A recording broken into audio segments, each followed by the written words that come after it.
Pollywobble the gnome was walking along the pathway on his way home.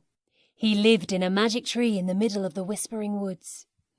As he walked, he began to notice how much litter there was in the hedgerows and surrounding countryside. Tut, tut, tut. Look at the amount of litter that people have been dropping lately, he said to himself as he rubbed the side of his face. Oh, my teeth, he moaned. Not many people know this, but when people drop litter in the countryside, it gives a gnome a toothache. I must get a message to Mother Nature. Maybe she can help. Mother Nature took a look for herself. What a mess, she sighed, and shook her head. Something needed to be done. The next day saw the creation of the Grass Hat people, a boy named Binky and a girl named Bella, who were made and brought to life by Mother Nature. Each stand about as high as your knees, have greenish hair, big wide eyes, and a small pointy nose. They both have clothes that were made for them by Dandelion the tailor, who is quick with a needle and neat with a stitch. He uses cobweb silk as we would use cotton to sew. He worked all through the night, and by morning he had prepared a small outfit for each of the Grass Hat people.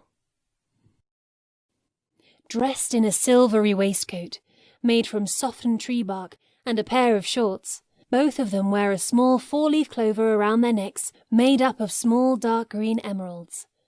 These are charms given to them by Mother Nature to bring them luck. They both have a small bag made from leaves, which has been sewn together using spider silk.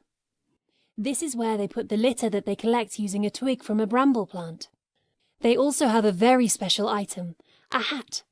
On top of each hat are tall spiky blades of dark green grass. This is why they are known as the Grass Hat people. They wear these hats in order to see but not be seen, as they keep watch on the people like you and I, who sometimes walk along the country lanes and pathways. It is your job to tidy up the countryside, said Mother Nature. Use the foxholes and the rabbit tunnels to scamper underground and pop up here and there to see if litter has been left. Binky and Bella both nodded. Yes, Mother Nature. Yes, Mother Nature, they replied. The next day, Binky and Bella were out collecting litter when they spied a strange-looking character. Look at that, exclaimed Binky. Gosh, replied Bella. It looks like a walking leaf.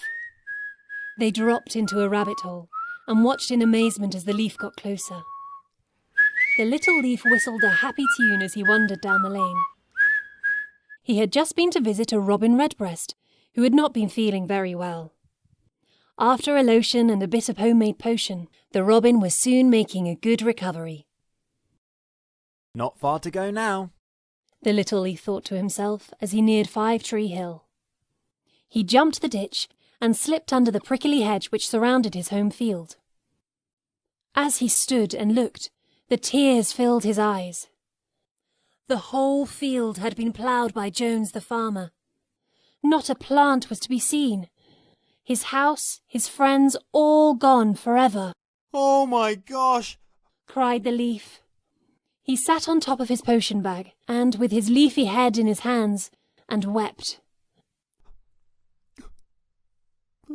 Boo-hoo, oh, boo-hoo, boo-hoo, he cried. Poor little leaf felt quite alone. As he sat weeping, he was totally unaware of Binky and Bella making their way down the lane. The pair of them found the little leaf sitting on his bag with tears of sadness dropping through his fingers to the floor.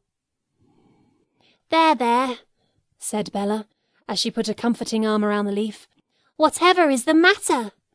She asked, and the leaf explained what had happened.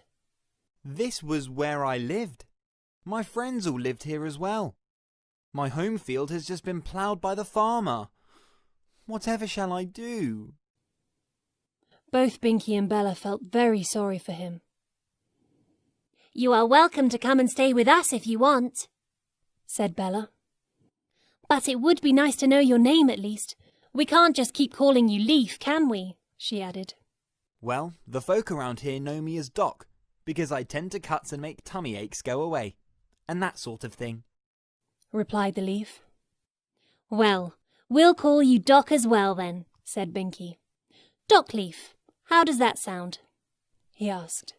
Fine by me, said Doc Leaf. And all three headed down the lane towards Grass Hat Land. After a short time, the three of them could all smell something delicious. Whatever is that smell? Asked Doc Leaf. I'm not sure, but I'm going to find out, replied Binky. Me too, added Bella. And they all ran down the lane towards the smell. It seemed to be coming from a nearby hollow tree trunk. They got closer and discovered a conker with an apron on, stirring a big pot of soup. Hello, said the conker. my name is Connie. Mother Nature sent me to cook for you, and make sure you make your beds properly in the morning, she added. Sit down, you're just in time for tea. All three sat down and ate a big bowl of scrummy soup with a chunk of crusty bread. A new friendship had begun, with adventures still to come, in Grass Hat Land.